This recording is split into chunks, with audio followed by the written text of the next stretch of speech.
لا إله إلا الله لا إله إلا الله لا إله إلا الله لا إله إلا الله لا إله إلا الله لا إله إلا الله لا إله إلا الله محمد رسول الله صلى الله عليه وسلم সকলে মহব্বতের সাথে এ ছোট দুরূদ পাঠ করি সাল্লাল্লাহু আলাইহি ওয়াসাল্লাম। মহব্বতের সাথে আওয়াজ করে একটু পড়েন সাল্লাল্লাহু আলাইহি ওয়াসাল্লাম। আমরা বাঙালি, আমরা লাভ ছাড়া মানুষের কথা বলে, বাঙালিরা লাভ ছাড়া তুলা পাতলা তুলাও বয় না, কথা বলেন ঠিক কিনা? দেখেন দুরূদ পড়লে কেমন লাভ। আল্লাহ রসুল বলেন যে সবচাইতে ছোট দুরূদ হলো সাল্লাল্লাহু আলাইহি ওয়াসাল্লাম। দেখেন এই দুরূদ যখন আমরা পাঠ করি তখন আপনার আমার দুই ঠোঁট শেষে গিয়ে কত সুন্দর করে মিলে যায়। সাল্লাল্লাহু আলাইহি ওয়াসাল্লাম মেলে না? আমার দিক তাকান, সাল্লাল্লাহু আলাইহি ওয়াসাল্লাম মেলে? সাল্লাল্লাহু আলাইহি ওয়াসাল্লাম।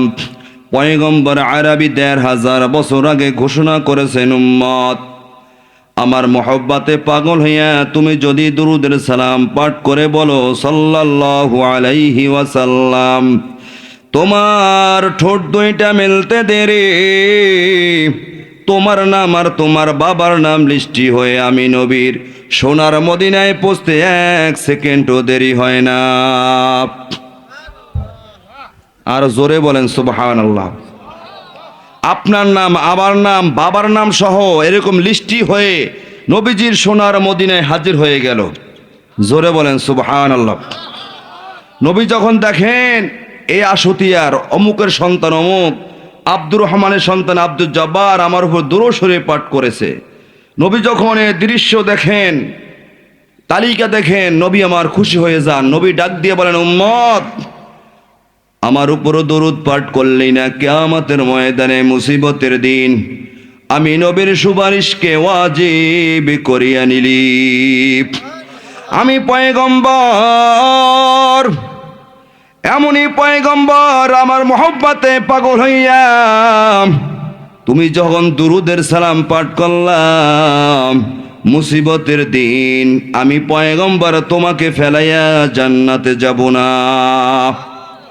আর জোরে বলেন সুবহানাল্লাহ। দুরূদ পড়লে লাভ না লস? আরো জোরে বলেন লাভ না লস? हर के बाशद आमेले सल्लो मुदाम आते शोदो जुगशावाद बरोए हाराम बरो मुहम्मद मीर वसानम सदो सलाम आशफीए मुजरिमा यौमल क़ियाम दुरूद পড়লে লাভ আর লাভ আর লাভ।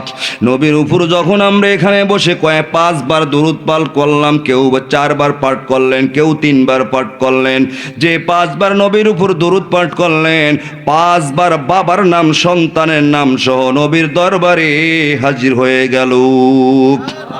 যে 3 বার পাঠ করেছেন নবীর দরবারে 3 বার লিস্টিতে হাজির হয়ে গেল। ওরে কোটালি পাড়ার মুসলমান গো, দৈনিক যদি নবীর উপর 100 বার দুরূদ পাঠ করি, 100বার আপনার আমার নাম, বাবার নাম সহ নবীজির সোনার মদিনায় 100বার হাজির হয়ে যায়। নবীর সঙ্গে আপনার সঙ্গে আমার সঙ্গে এমন মহব্বত আর ভালোবাসা পয়দা হয়ে যায়, ওই নবী মুসিবতের দিন আপনাকে আমাকে ভুলবেন না। কতক্ষণ ঠিক কিনা? দৈনিক যদি 50 বারও পড়ি, প্রতিদিন 50 বার, প্রতিদিন 50 বার, এক মাসে 1500 বার। কতক্ষণ ঠিক কিনা? 1500 বার যদি এক মাসে আপনার আমার নাম নবীর দরবারে হাজির হয়ে যায়, ওই নবী কশিন কালো আপনাকে আমাকে ভুলবেন না। নবী একজন কাফেরের বাচ্চা, নবী আমার ভোলেন না। ইহুদির সন্তানকে নবী আমার ভোলেন না। আর নবী আপনার মতো আমার মতো তার মহব্বতের উম্মতকে নবী ভুইলা যাবেন, এটা কল্পনাই করা যায় না। নবী মসজিদে নববীতে বয়ান করতেন, সাহাবায়ে কেরাম সামনে থাকতেন, ওই জানলার কাছে একটা ইহুদির সন্তান বাহিরে ও দাঁড়াই দাঁড়াই নবীজির বয়ান শুনত। ভিতরে ঢুকতে সাহস পায় না, কারণ ইহুদির সন্তান। হ্যাঁ, বাহিরে দাঁড়াই দাঁড়াই নবীজির বয়ান শুনত খুব মহব্বত নিয়া। নবীজি হঠাৎ করে ওই বাচ্চাকে একদিন পায় না। বাচ্চা গেল কোথায়? নবীজি বয়ানের পরে তালাশ করলেন, সেই ইহুদির বাড়ি চলে গেলেন। ইহুদির বাড়ি নবী আমার ঢুকতেছেন। ইহুদি তাকাই দেখে রহমতের নবী মুহাম্মদ আজকে আমার বাড়িতে কেন দুপুর বেলা হাজির? ইহুদি ডাক দিয়ে বলে, মুহাম্মদ, আমার বাড়িতে তোমার এমন কি প্রয়োজন? তুমি আমার বাড়িতে কেন আসছো? নবী আমার ডাক দিয়ে বললেন, ইহুদি ভাই, আপনার অমুক সন্তানটা কোথায়? কয়েকদিন হয় তাকে দেখি না। ইহুদি বলে, আমার সন্তানটা অসুস্থ, বিছানায় পড়ে আছে। নবীজি বললেন, আমাকে নিয়ে একটু আপনার সন্তানের কিনারায় চলেন, আমি তাকে দেখব। নবীকে নিয়ে যখন ইহুদির সন্তানের কিনারায় হাজির হয়ে গেলেন, নবীজি এখানে দাঁড়ানো, ইহুদির সন্তানটা সামনে ঘুমানো, অসুস্থ। নবীজি পাশে দাঁড়ানো, এ পাশে সাহাবায়ে কেরাম দাঁড়ানো, এখানে ইহুদি দাঁড়ানো। আমার নবী তাকাই দেখলেন, ইহুদির সন্তানের যে অবস্থা, বেশিক্ষণ আর দুনিয়ায় থাকবে না, বিদায় হয়ে যাবে। নবী আমার যখন ইহুদির সন্তানের এই দৃশ্য দেখলেন, অবস্থা দেখলেন, নবীর মায়া লেগে গেল। নবী আমার বললেন, বাবু, তুমি কালেমা পড়ে মুসলমান হয়ে যাও। নবী যেই মাত্র বললেন কালেমা পড়ে মুসলমান হয়ে যাও, বাচ্চাটা একবার নবীর দিকে তাকায়, একবার তার বাবার চেহারা দিকে তাকায়, নবীর দিকে তাকায়, বাবার চেহারা দিকে তাকায়। নবী বলেন, কালেমা পড়ো, মুসলমান হয়ে যাও, জান্নাতে ঢুইকা যাও। দেখি বাবাই আবার ধমক দেয় কিনা, বাবাই কি কয়? শত হলেও তো ইহুদির সন্তান, কতক্ষণ ঠিক কিনা? তার তো বাবা পাশে দাঁড়ানো। এজন্য বাচ্চা একবার নবীর দিকে তাকায়, একবার ইহুদির দিকে তাকায়। ইহুদি বুঝে ফেললেন, আমার সন্তান আমার দিকে কেন তাকাইতেছে। ইহুদি ডাক দিয়ে কয়, সন্তান, আমার সন্তান হতে পারো, আমার কথা শুনিস না। মুহাম্মদ যা কিছু বলে মুহাম্মাদের কথা শোন। সাথে সাথে সন্তানটা কালেমা পড়ে মুসলমান হয়ে গেল। মুসলমান হইতে দেরি, দুনিয়া থেকে বিদায় হইতে আর দেরি হলো না। নবী আমার ডাক দিয়ে বলেন, সাহাবীরা রে, এ সন্তান যদি ইহুদির সন্তান, এখন কিন্তু সে আমার রুহানি সন্তান হয়ে গেল। এর গায়ে ইহুদি যেন টাচ না করে, হাত না লাগায়। তাড়াতাড়ি গোসলের ব্যবস্থা করো, কাফন দাফনের ব্যবস্থা করো, তাড়াতাড়ি কবর খনন করো। সাহাবায়ে কেরাম তাড়াতাড়ি গোসল করাইলেন, কাফনের কাফন পরাইলেন, কবর খনন করা হয়ে গেল। নবী আমার নিজে জানাজা পড়াইয়া বাবুকে কবরে রাখলেন। কবরে রাখার পরে বাঁশের চালে দিয়া মাটি দেওয়ার কাজ চলতেছে, এখন পর্যন্ত কবর দেওয়ার কাজ সম্পন্ন হয় নাই। নবী আমার ওখান থেকে একটু দূরে গিয়া গাছের নিচে চুপ করে মাথা নত করিয়া কি যেন টেনশনে ভুগতেছেন। সাহাবী একজন কাছে গিয়া ডাক দিয়া কয়, ও পয়গম্বর, আমরা এখনো মাটি দেওয়ার কাজের মধ্যে ব্যস্ত, মাটি দেওয়ার কাজ সম্পন্ন হয় নাই, আপনি একা একা দূরে এসে কি টেনশনে আছেন? নবী আমার মাথাটা জাগাইয়া ডাক দিয়া কয়, সাহাবী রে, আমার যে বাবুটা কেবল কালেমা পড়ে মুসলমান হয়ে অন্ধকার কবরে চলে গেল, মাটি দেওয়ার কাজ এখন পর্যন্ত সম্পূর্ণ হয় নাই, মাটি দেওয়ার কাজ চলতেছে। এর সাহাবীরা শোনো, আমি এখানে একটু মোরাকাবায় চলিয়ে গেলাম, দেখি না মোরাকাবার মধ্যে গিয়া যেই বাবুটা কেবল কালেমা পড়ে বিদায় হয়ে কবরে চলে গেল, আমার বাবুর কবরের হালাতটা কেমন চলতেছে এটা দেখার জন্য আমি একটু মোরাকাবা হালাতে চলে গেলাম। মোরাকাবায় গিয়া দেখি বাবুটা আমার জান্নাতের ফুল বাগিচায় ঘুরে ঘুরে বেড়ায়। আর জোরে বলেন সুবহানাল্লাহ। কেবল কালেমা পড়ল, তারপরে বিদায় হয়ে গেল। নবী আমার বলেন জান্নাতের ফুল বাগিচায় ঘুরে ঘুরে বেড়ায়। আমার নবীর একটা ইহুদের সন্তানের পড়তে একটু মায়া লাগার কারণে জান্নাতি হয়ে গেলেন। কতক্ষণ ঠিক কিনা? আমরা হলাম নবীজির মহব্বতের উম্মত। আমরা যদি নবীজির মহব্বতের মালাটা গলার মালা বানাই নিতে পারি, নবী আপনাকে আমাকে মুসিবতের দিন বলবেন না। কতক্ষণ ঠিক কিনা? এই কালেমার মালাটা এত দামি, এত দামি, হাজার বছর অপরাধ করার পরেও, কোটি কোটি বছর যদি আল্লাহ কাউকে হায়াত দান করেন, লক্ষ কোটি বছর নাফরমানি করার পরেও যদি একবার কালেমা পড়ে মহব্বতের সাথে, আল্লাহ পাক রব্বুল আলামিন বলেন গোলাম তোর গোটা জীবনের সব গুনাহগুলো আমি আল্লাহ মাফ করে দেব। ওমর রাদিয়াল্লাহু তাআলা আনহু, যেই ওমর খোলা তরবারি লইয়া দৌড়ায় নবীর কল্যাণ নেওয়ার জন্য, ওমর যখন কালেমার মালাটা গলার মালা বানায় নিলেন, কালেমার মালা গলার মালা বানাইতে দেরি, আমার আল্লাহ ওমরকে টান দিয়া তার মর্যাদা এত উপরে উঠে দিলেন। 2 নম্বরে আল্লাহ জান্নাতে টিকিটটা দিয়ে দিলেন। ওমর রাদিয়াল্লাহু তাআলা আনহুর মেজাজ অনুযায়ী আল্লাহর কোরআনে অনেক অনেক জায়গায় আয়াত নাজিল হয়েছে ওমরের মেজাজ অনুযায়ী। আল্লাহর কাছে ওমর এমন প্রিয় হয়ে গেল, ওমর যে রাস্তা দিয়ে চলে ইবলিস শয়তান সেই রাস্তায় চলে না, ভয়েতে পালায়ে যায়। আল্লাহু আকবার জোরে বলেন। ওমর রাদিয়াল্লাহু তাআলা আনহু যখন খলিফাতুল মুসলিমিন ওমর একদিন সাহাবায়ে কেরামদেরকে নিয়ে ওমর মরুভূমি রাস্তা দিয়ে চলতেছেন। অনেক দূরে যাবার পরে একটা পাহাড়ে উঠতেছেন, কিছু দূর ওঠার পরে ওমর রাদিয়াল্লাহু তাআলা আনহু আর সামনে যায় না। ওমর দাঁড়ায় গেলেন, মরুভূমির দিকে তাকায়া তাকায়া দেখতেছেন, আর চোখের পানি ছেড়ে দিয়েছেন। সাহাবায়ে কেরাম পিছনে প্রখর রৌদ্রের তাপ। সাহাবায়ে কেরাম ডাক দিয়া বলেন, ও খলিফাতুল মুসলিমিন, রৌদ্রের মধ্যে আমাদের এত কষ্ট কেন দেন, সামনে কেন বাড়েন না? ওমর রাদিয়াল্লাহু তাআলা আনহু মরুভূমি তাকায়া তাকায়া চোখের পানি ফেলায়। ওমর ডাক দিয়া বলে, হে পয়গম্বর, সাহাবীরা শোনো, এই যে মরুভূমি দেখতেছ, এই মাঠে আমি ওমর বকরি ছাগল ভেড়া দুম্বা চড়াইতাম। ভেড়া বকরি চড়াইয়া চড়াইয়া যখন বিকেল বেলা আমি বাসায় নিয়ে যাইতাম, আমার বাবা খাত্তাব ডাক দিয়া বলতো, বেটা আমার বকরি ভেড়া চড়ানোর যোগ্যতা নাই, পেট ভরে খাওয়াই আনতে পারো না। এ বেটা আমার বকরি ঘোড়া দুম্বা চড়ানোর যোগ্যতা নাই, তুই খাবি কি কইরা? আমার আব্বা বলতেন, ওমর তুই খাবি কি কইরা? ভেড়া বকরি চড়ানোর তো যোগ্যতা নাই।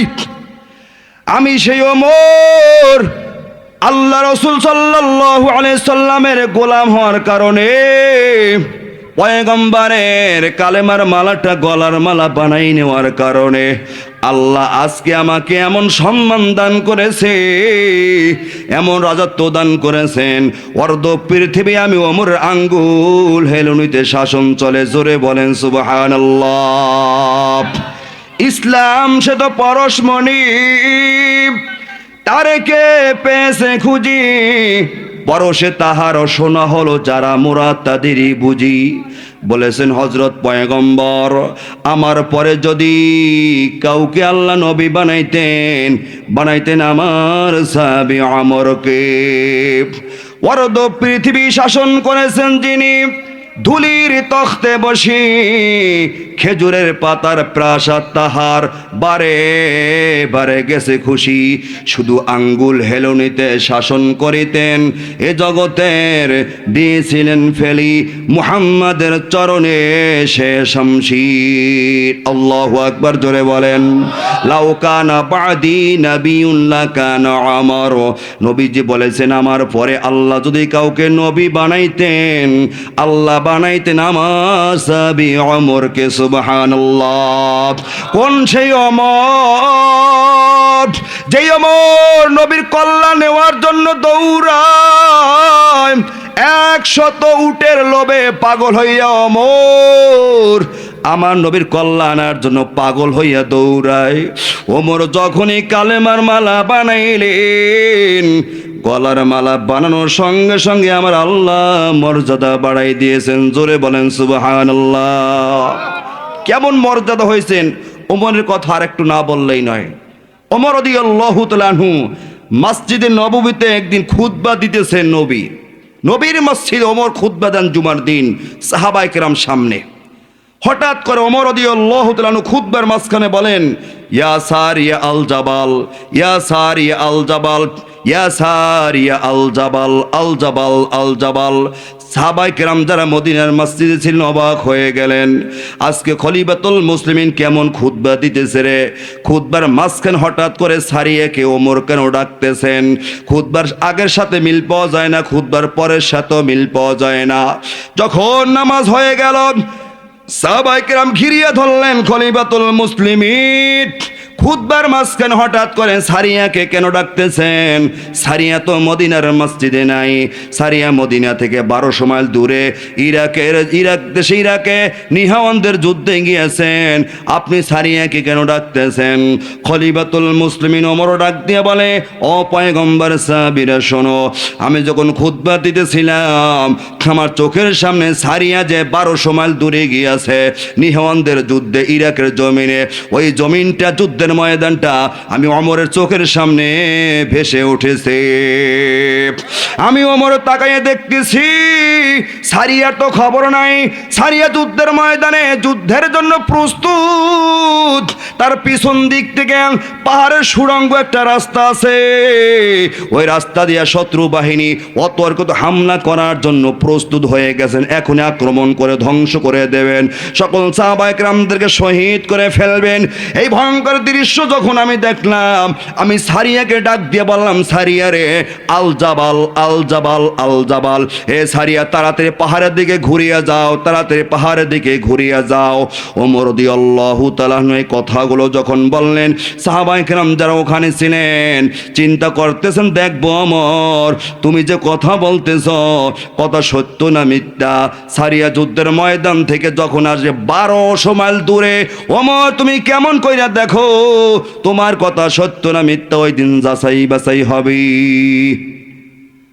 যখন সারিয়া যুদ্ধের ময়দান থেকে বিজয় বেশে যখন মদিনায় ঢুকতেছেন, সাহাবায়ে কেরাম দৌড়ে গিয়ে বলতেছেন, সারিয়া অমুক দিন জুমার দিন খুতবারত অবস্থায় আমাদের খলিফাতুল মুসলিমিন আপনাকে ডাক দিয়েছিল, আপনি কি এরকম কোনো ডাক শুনছেন?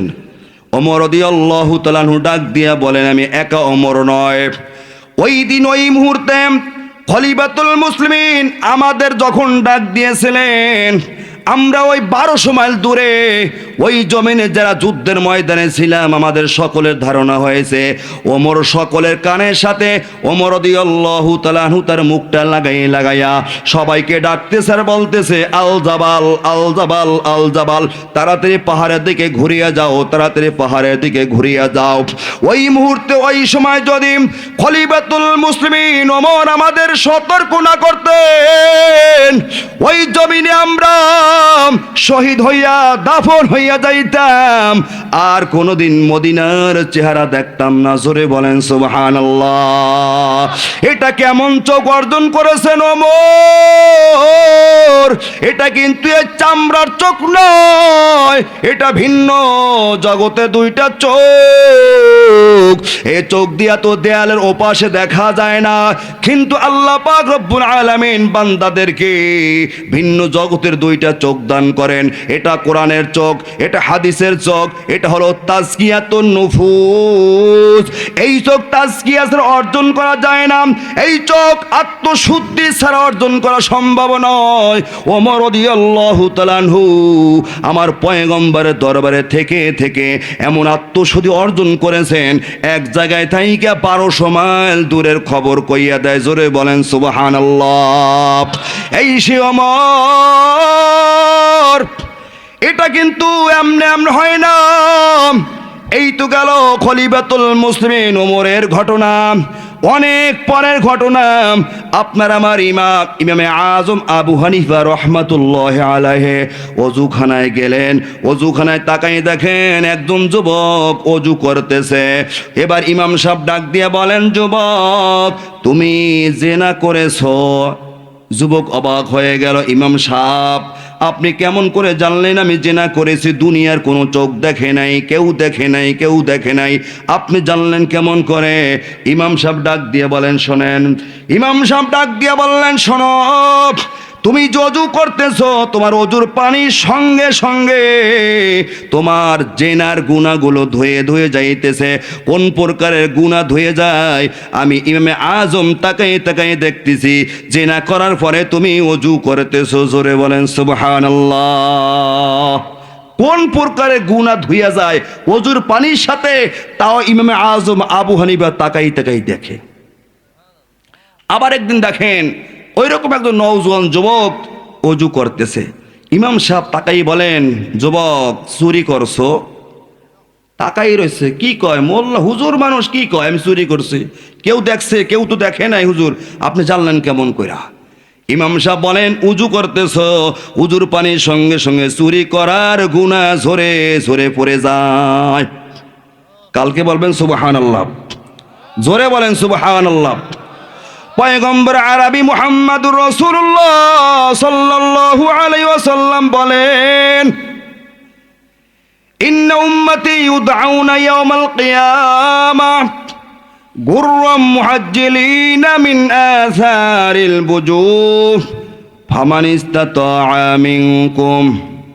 আমরা তো মনে করি, আমরা তো অনেকের আমাদের অভ্যাস, যখন নামাজের সময় হয়ে যায় দোকানপাটের সময় কাটায় কাটায়, তারপরে যখন দেখি একেবারে কাছে নিকটে জামাতের সময় চলে আসছে, তাড়াহুড়া করে অজু বানায় তারপরে মসজিদে যাই না। না, পয়গম্বর আরবি মুহাম্মদুর রাসূলুল্লাহ সাল্লাল্লাহু আলাইহি ওয়াসাল্লাম বলেন, একদিন আয়েশা সিদ্দিকা রাদিয়াল্লাহু তাআলা আনহা ডাক দিয়া কয়, ও পয়গম্বর, কাল কিয়ামতের ময়দানে লক্ষ লক্ষ কোটি কোটি মানুষ দাঁড়াইবে, নবী রাসূলরা দাঁড়াইবে উম্মতকে নিয়া। ওই দিন আপনার উম্মত ও তাদের উম্মতের মধ্যে মিশিয়ে যাবে। আপনি কেমন করে করে আপনার উম্মতদেরকে বাছাই করে করে ফেলবেন? নবীজি বললেন, না সেটা কি তোমার কাছে আশ্চর্য মনে হয়? বলে, হ্যাঁ, বড় আশ্চর্যের বিষয়, কারণ এত মানুষ কিয়ামতের ময়দানে দাঁড়াইবে, আপনি আপনার উম্মতদেরকে বাছাই কেমন করে করবেন? নবী আমার বললেন, আশ্চর্যের কোনো বিষয় নয়। এরে আয়েশা শোনো, বিশাল এক ময়দানে যদি লক্ষ লক্ষ উটের মধ্যে একটা উটের মাথায় লাল নিশানা বেঁধে ছেড়ে দেওয়া হয়, ওই উটটা চিনতে কি কোনো কষ্ট হয়? আয়েশা বলেন, না, কোনো কষ্টই হবে না। কেন কষ্ট হবে না? আয়েশা বলেন, বিশাল মাঠে তাকাইলেই দেখা যাবে লাল নিশানা বাঁধা উটটা ওই কর্নারে দেখা যায়। কথা কন ঠিক কিনা? নবী আমার বললেন, আয়েশা শোনো, হাসরের ময়দানে লক্ষ কোটি কোটি কোটি মানুষ যেদিন দাঁড়াইয়া যাবে আমার উম্মতদেরকে কেমন করে চেনব শোনো। আমার উম্মতেরা দৈনিক 5 ওয়াক্ত নামাজ পড়ার জন্য যখন সুন্দর করে ওযু বানাইবে, ওযুর জায়গা যেখানে যেখানে পানি লেগে গিয়েছে ওই জায়গাগুলো সূর্যের চাইতে বেশি ঝলমল ঝলমল করবে। গুররাম মুহাজ্জিলিনা মিন আসারিল বুজু, সূর্যের চাইতে বেশি ঝলমল ঝলমল করবে। এরকম দেখে দেখে আমি আমার উম্মতদেরকে বাছাই বাছাই করব। জোরে বলেন সুবহানাল্লাহ। পয়গম্বর বলেন, উম্মত তোমরা যখন ওযু করার জন্য হাত কবজি পর্যন্ত ধৌত করো, এই কবজির দ্বারা যে গুনাহগুলো হয়েছে, হাতের দ্বারা যে গুনাহগুলো হয়েছে, ওযুর পানির সঙ্গে সঙ্গে গুনাহগুলো ঝরে ঝরে পড়ে যায়। তোমরা যখন কুলি করো, কুলি করার সঙ্গে সঙ্গে মুখের দ্বারা যে গুনাহ হয়েছে গুনাহগুলো ঝরে ঝরে পড়ে যায়। যখন নাকে পানি দাও, নাকের দ্বারা যে গুনাহ হয়েছে গুনাহগুলো পানির সাথে ধুয়ে ধুয়ে ঝরে যায়। তোমরা যখন মুখমণ্ডল ধৌত করবা, এই চেহারার দ্বারা যে গুনাহ হয়েছে ওযুর পানির সঙ্গে চেহারার গুনাহগুলো ধুয়ে ধুয়ে পড়ে যায়। বান্দা যখন হাত ধৌত করে, হাতের দ্বারা বান্দা যে গুনাহ করেছে ওযুর পানির সঙ্গে গুনাহগুলো ধুয়ে ধুয়ে ঝরে পড়ে যায়। মাথা মাসি করো, মাথার দ্বারা যে গুনাহ হয়েছে গুনাহগুলো ঝরে ঝরে পড়ে যায়। বান্দা পাও ধৌত করো, পায়ের দ্বারা যে গুনাহ হয়েছে ওযুর পানির সঙ্গে সঙ্গে পায়ের গুনাহগুলো ধুয়ে ধুয়ে ঝরে ঝরে পড়ে যায়। সুবহানাল্লাহ। এজন্য ওযু যখন করব সুন্দর করে করার চেষ্টা করব। কতক্ষণ ঠিক কিনা? সুন্দর করে করলে কি হবে? এই ওযুটা কাল কিয়ামতের ময়দানে আপনার আমার কাজে আসবে। কতক্ষণ ঠিক কিনা? আরো জোরে বলেন ঠিক কিনা? এজন্য শীত হোক গরম হোক সর্ব অবস্থায় সুন্দর করে ওযু করার চেষ্টা করব। আপনার ওযু যদি ভালো হয় সিজদা ভালো হবে। ওযু যদি সুন্দর হয় নামাজে আপনি বেশি মজা পাইবেন। আসসালাতু মিরাজুল মুমিনিন। আমরা নামাজ পড়ি মজা পাই না, সিজদা দি কেন যে মজা পাই না একটাই কারণ, আপনার আমার ওযু ওযুর মতো হয় না, আপনার আমার সিজদা সিজদার মতো হয় না, আপনার আমার তাশাহুদ তাশাহুদের মতো হয় না। খাজা ওসমান হারুনি রহমাতুল্লাহি আলাইহি, ওসমান হারুনি এ পথ দিয়ে চলতেছেন, বহু দূর যাবার পরে দেখেন বিশাল আগুনের একটা কুণ্ডলী। অগ্নি পূজকের দল আগুনের পূজা করে, আগুনের সামনে গিয়ে মাথা নত করিয়া সিজদা দেয়। কেউ বা কান্নাকাটি করে, কেউ বা সিজদা দেয়। এই ভয়ঙ্কর দৃশ্য দেখে খাজা ওসমান হারুনি ডাক দিয়ে বলে, এর অগ্নি পূজকের দল, আগুন মাখলুক, আগুনের সামনে কেন সিজদা দেস? আগুনের সামনে কেন কান্নাকাটি করস? কেন দোয়া করস? এই আগুন মাখলুক, আগুনে কোনো ক্ষমতা নাই। খালেকের গোলামি কর, খালেকরে ধর, খালেকের কদমে সিজদা দে।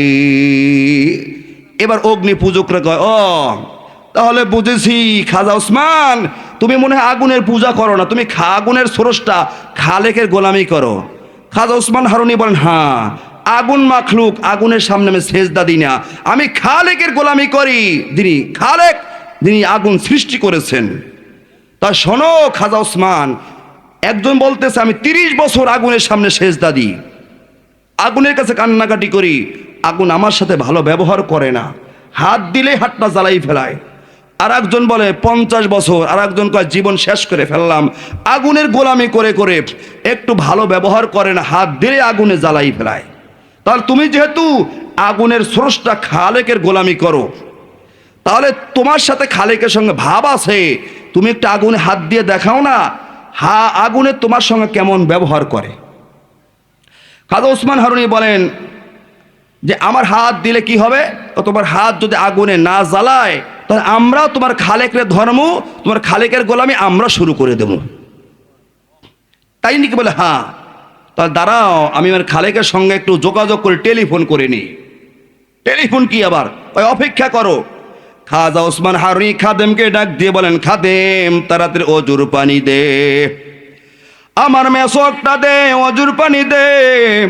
মেসক করিয়া সুন্দর করে ওযু বানাইয়া যায় নামাজটা বিছাইয়া 2 রাকাত নামাজ পড়িয়া আল্লাহর কদমে সিজদা দিয়া আল্লাহর কাছে ডাক দিয়া কয় মালিক, বাবা ইব্রাহিমের জন্য আগুন ফুলের বাগান তুমি বানাইয়া দিয়েছ, মূসা পয়গম্বরের জন্য নীল দরিয়ার মধ্যে রাস্তা বানাইয়া দিয়েছ।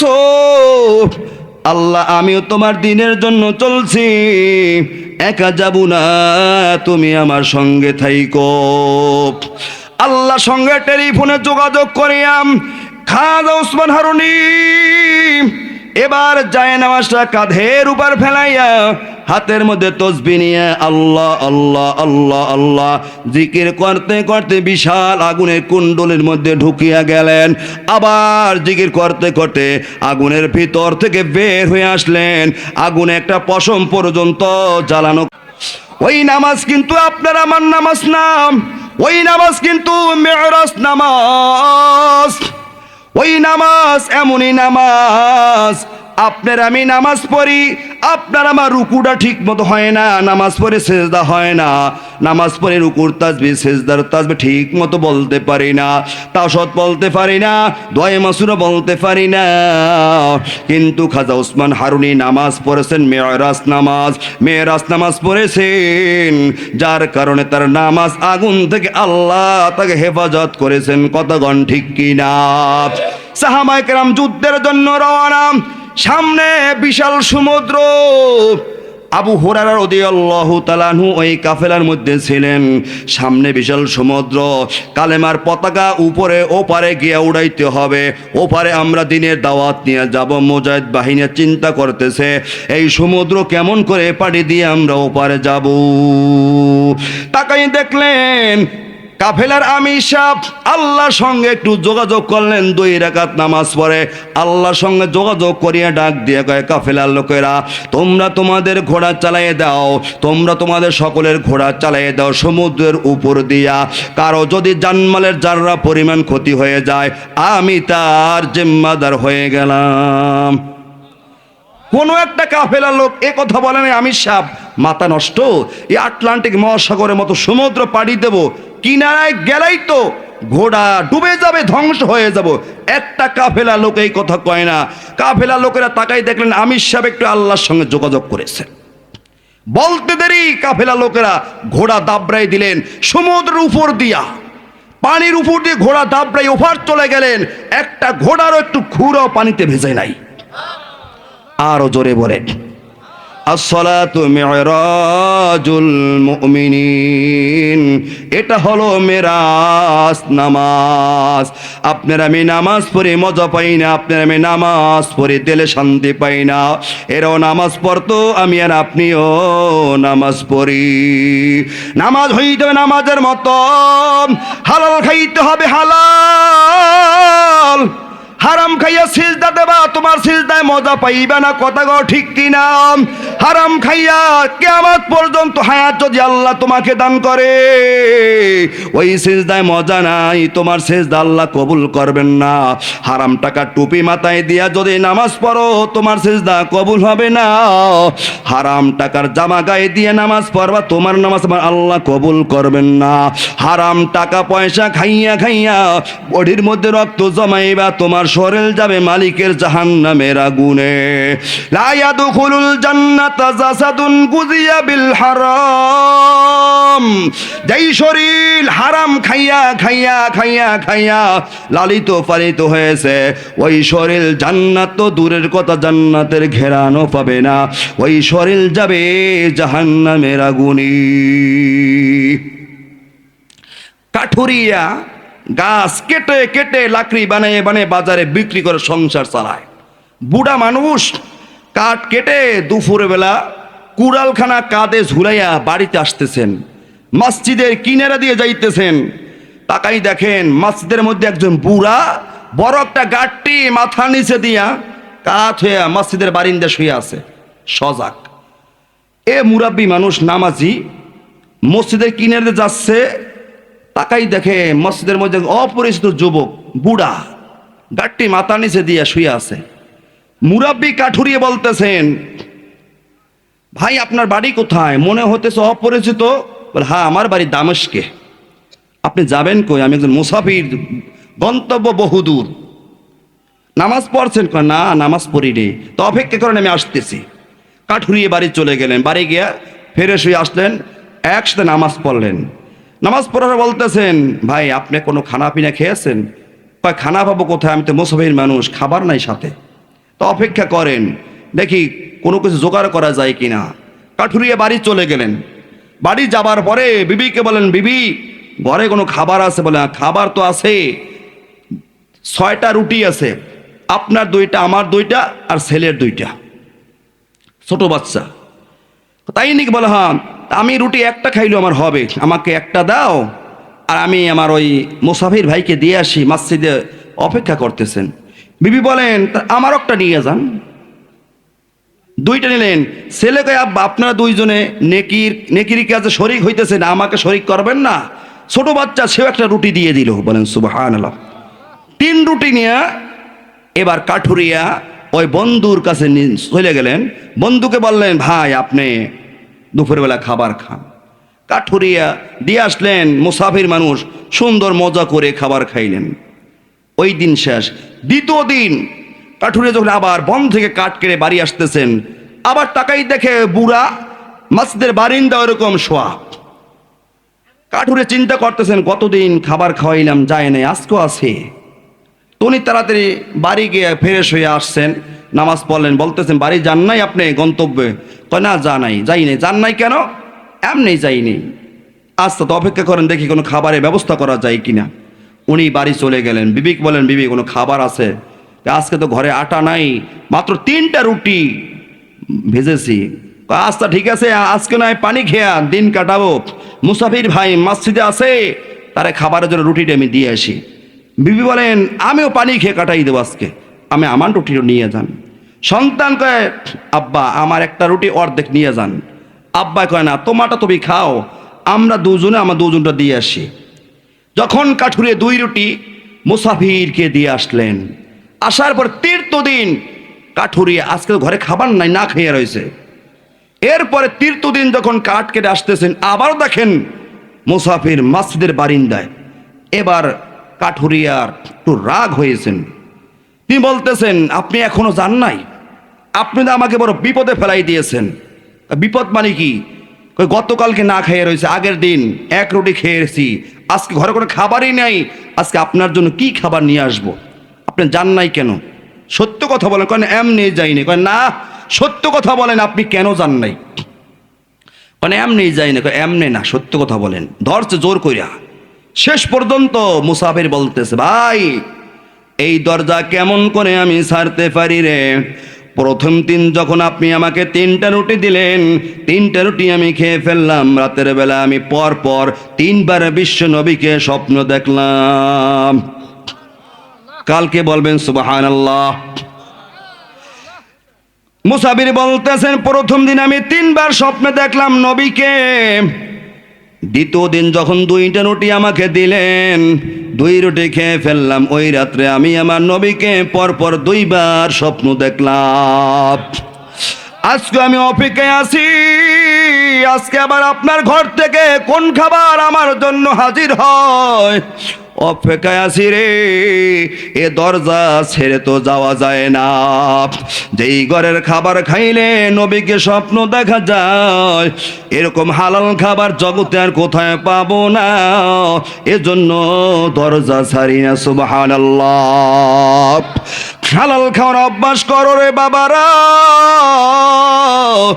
হালালে বরকত আছে, হালালে বরকত আছে, হারামে কোনো বরকত নাই।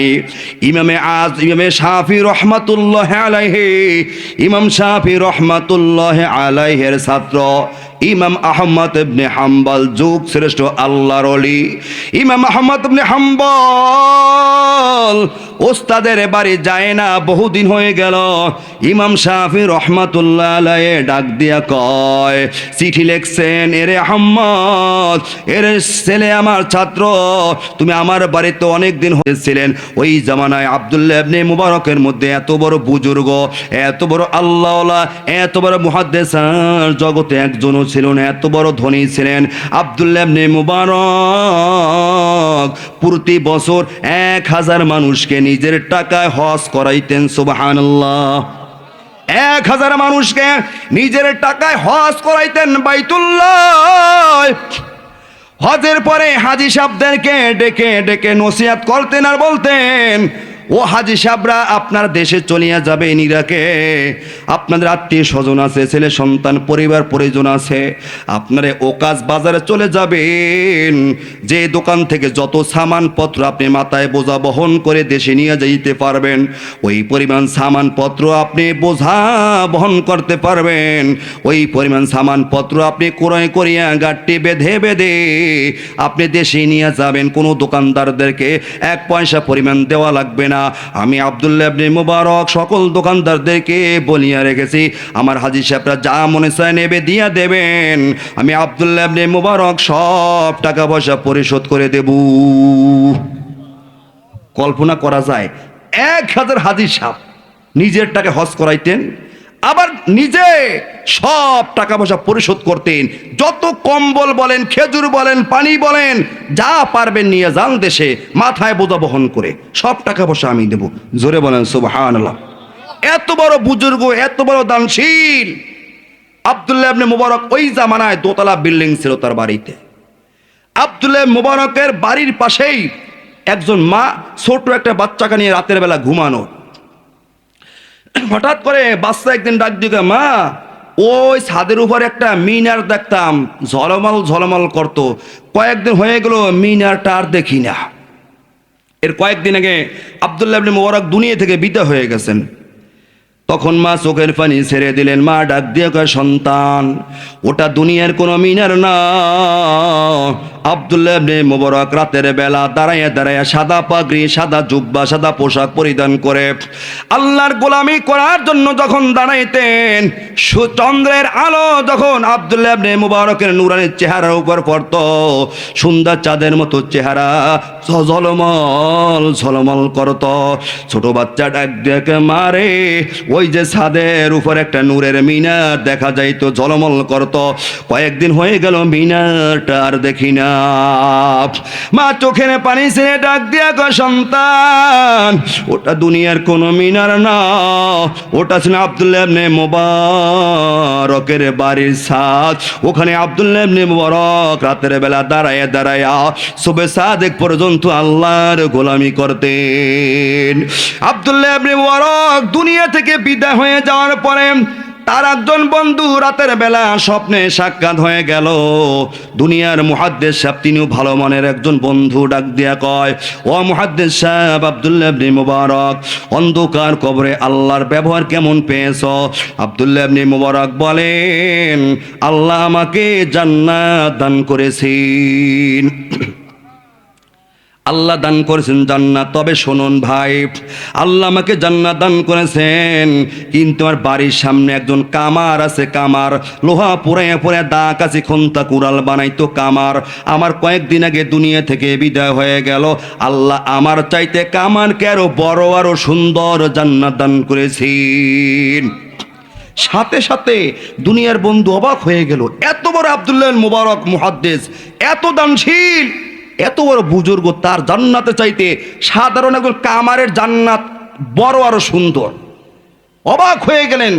আর তার স্বপ্ন দেখতে দেরি, ঘুম ভাঙতে দেরি হয় নাই।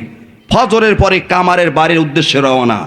তার স্ত্রীর কাছে আড়াল থেকে ডাক দিয়ে বলতেছে, হে আল্লাহর বান্দি, আব্দুল্লাহ ইবনে মুবারকের ব্যাপারে আপনার কেমন ধারণা? কয়, কেন? আব্দুল্লাহ ইবনে মুবারক তো যুগ শ্রেষ্ঠ বড় আলেম, মুহাদ্দিস, বড় দানশীল, বড় বুজুর্গ, তার মতো বুজুর্গে দুনিয়া হয় না। এবারে বুজুর্গ বলতেছেন, তাহলে শোনেন, আল্লাহ যদি আব্দুল্লাহ ইবনে মুবারককে জান্নাত দান করেন, তার চাইতে যদি আল্লাহ আপনার স্বামী সাধারণ একজন কামারকে যদি আল্লাহর বড় জান্নাত দান করে, এটা আশ্চর্যের বিষয় কি হবে না? মহিলা বলতেছে, মোটেও আশ্চর্যের বিষয় নয়। মুহাদ্দিস সাহেব আরো অবাক হয়ে গেলেন, কেন? আব্দুল্লাহ ইবনে মুবারকের চাইতে আপনার স্বামী সাধারণ মানুষ কামারগিরি কইরা খায়, তার জান্নাত বড় হবে, আশ্চর্য হবে না কেন?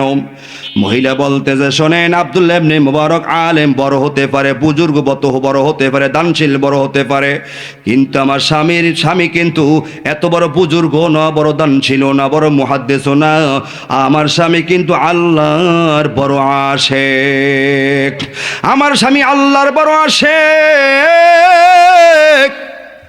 আমার স্বামী আল্লাহর কেমন আশেক শোনেন। আমার স্বামী লোহা পুরায়া পুরায়া দা কাজে খন্তা কুড়াল বানাইয়া জীবিকা নির্বাহ করে সংসার চালায়। আমার স্বামী যখন হাতুড়ি দিয়া লোহার উপর বাড়ি মারে, যখন যে হাতুড়ি উপরে উঠাইছে, হঠাৎ করে শুনতেছে মসজিদের মিনার থেকে আজানের ধ্বনি, আল্লাহু আকবার, আল্লাহু আকবার, আল্লাহ সব চাইতে বড়, আল্লাহ সব চাইতে বড়। সাথে সাথে আমার স্বামী যে হাতুড়ি উপর উঠাইল বাড়ি মারবে, হাতুড়ি আর সামনে ফেলায় না, হাতুড়ি পিছনে ফেলাইয়ে দেয়। স্বামী আমার ডাক দিয়া বলে, বিবি রে,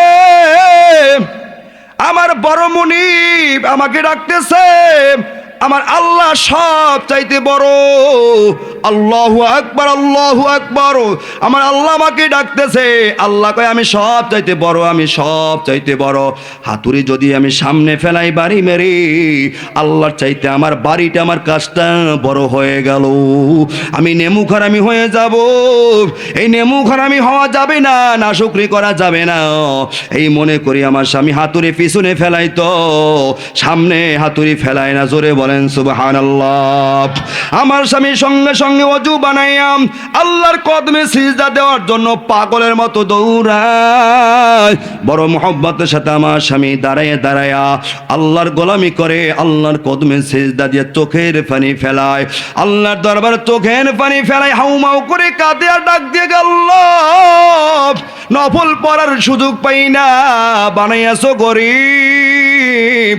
আল্লাহ ফরজটা আদায় করে চলে যায়, সুন্নাত ফরজ আদায় করে আল্লাহর গোলাম চলে আসতেন। মহিলা বলতেছেন, শোনেন, আমার স্বামীর আরো কতগুলো আজীব আজীব কথা শোনেন। আমাদের দেশ প্রখর রৌদ্রের তাপ, দিনের বেলা আমরা আগুন জ্বালাইতে পারতাম না, আগুন জ্বালাইলে আগুনের তাপে সহ্য করতে পারতাম না। যখন সূর্য আস্তে আস্তে পশ্চিম দিকে ঢলে যায়, আস্তে আস্তে ঠান্ডা যখন চলে আসে, আমরা আগুন জ্বালাইয়া লোহা পোড়ানো শুরু করে দিই। আস্তে আস্তে রাত্র হইতে থাকে। রাতের বেলা দেখতাম স্বামী আমার আগুন জ্বালাইয়া যখন হাতুড়ি পিটাইয়া পিটাইয়া দা কাশি খন্তা কুড়াল বানাইতেন, মাঝে মাঝে তাকাই দেখতাম স্বামী আমার আব্দুল্লাহ ইবনে মুবারকের বাড়ির ছাদের দিকে তাকাইতেন। ছাদের দিকে তাকাইয়া দেখতেন আব্দুল্লাহ ইবনে মুবারক বাড়ির ছাদের উপরে দাঁড়াইয়া দাঁড়াইয়া আল্লাহর গোলামি করতেছে। তখন স্বামী আমার তাকাইয়া চোখের পানি ছেড়ে হাউমাউ করে কান্নাকাটি শুরু করে দিতেন। ডাক দিয়া বলতেন, আল্লাহ, আব্দুল্লাহ ইবনে মুবারককে তুমি বানাইয়াছো ধনী, এটা তাকদীরের খেলা। আল্লাহ আব্দুল্লাহ ইবনে মুবারক তোমার গোলামি করে, সংসারে কোনো অভাব অনাটন কিছুই নাই। আল্লাহ আমাকে বানাইয়াছো গরিব, সংসারে বড় অভাব। আমার সংসারে যদি অভাব না থাকতো, আব্দুল্লাহ ইবনে মুবারকের মতো আমিও সারা দাঁড়ায় দাঁড়ায় তোমার গোলামি করতাম। আমিও কিন্তু তোমার আশেক, আশেকের খাতা থেকে আমার নামটা তুমি কেটে দিও না।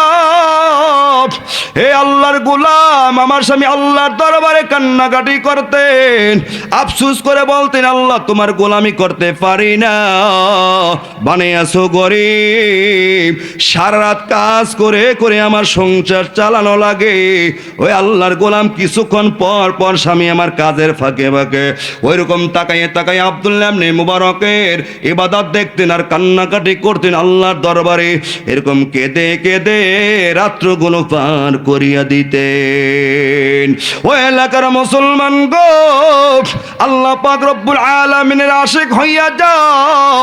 আল্লাহর আশিক যদি হওয়া যায়, নামাজের মধ্যে মজা পাবেন, গোলামিতে মজা পাবেন, জিকিরেও মজা পাবেন। একজন কামার হইয়া আল্লাহর এত প্রিয় হয়ে গেল, পয়গম্বর আরবি মুহাম্মদুর রাসূলুল্লাহ সাল্লাল্লাহু আলাইহি ওয়াসাল্লাম বলেন, বলেন, ইন্নাল্লাহা লা ইয়ানজুরু ইলা সুওয়ারিকুম ওয়া আমওয়ালিকুম ওয়ালাকিন ইয়ানজুরু ইলা কুলুবিকুম ওয়া আমালিকুম। পয়গম্বর বলেন, অবশ্যই শুরুতে ইন্না ব্যবহার করেছেন। ইন্নাল্লাহা লা ইয়ানজুরু ইলা সুওয়ারিকুম ওয়া আমওয়ালিকুম। অবশ্যই আল্লাহ পাক রব্বুল আলামিন কারো চেহারা সুরাত দেখেন না, কারো ধন দৌলত দেখেন না, কারো গাড়ি বেড়ি দেখেন না, কারো বংশ দেখেন না। আল্লাহ পাক দেখেন বান্দা বান্দীদের কলব। ওয়ালাকিন ইয়ানজুরু ইলা কুলুবিকুম ওয়া আমালিকুম। আল্লাহ দেখেন বান্দা বান্দীদের কলব, বান্দা বান্দীদের আমল। বান্দা আমল করেছো, ফেরেশ করেছো না ভেজাল আমল করেছো? আল্লাযী খলাকাল মাউতা ওয়াল হায়াতা লিয়াবলুয়াকুম আইয়ুকুম আহসানু আমালা। আল্লাহ বলেন, আমি আল্লাহ দেখব তুমি ভালো আমল করো না খারাপ আমল করো। আল্লাহ কারো চেহারা সুরত দেখেন না, কোনো বাড়ি গাড়ি দেখেন না, তুমি কোন বংশের, কুরাইশ বংশের না সাইয়্যদ বংশের, সেটা আল্লাহ পাক রব্বুল আলামিন দেখেন না। আল্লাহ দেখেন আল্লাহর গোলাম আপনার আমার কলব, কলিজা দেখেন, কলিজা দেখেন। আল্লাহ কলিজা দেখে দেখে আল্লাহ তার জান্নাত বন্টন করেন। সুবহানাল্লাহ। আল্লাহ যদি আপনার আমার চেহারা সুরত দেখতেন, আল্লাহ যদি আপনার আমার বংশ দেখতেন, বিলাল রাদিয়াল্লাহু তাআলা আনহু, যেই বিলাল গোলাম, তার বাবাও গোলাম, গোলামের সন্তান গোলাম, বাড়িতে আফ্রিকার জঙ্গলে। বিলালের বংশ ভালো না, দেখতে ভালো দেখা যায় না, ঠোঁটগুলো মোটা মোটা কালোর কালো, এমন কালো বেলাল। আফ্রিকার জঙ্গল থেকে আসা বেলাল মদিনার মসজিদের মুয়াজ্জিন, যেই মসজিদের ইমাম আমার নবী, ওই মসজিদের তো মুয়াজ্জিন হবে সুললিত কণ্ঠের অধিকারী। মক্কা মদিনায় কত সুন্দর সুন্দর কণ্ঠলার অভাব ছিল না, দামি দামি সাহাবীর অভাব ছিল না, কিন্তু আল্লাহ তাদের কবুল করেন নাই। আমার নবী যেখানের ইমাম, ওই মসজিদের মুয়াজ্জিন হযরতে বেলাল। সুবহানাল্লাহ।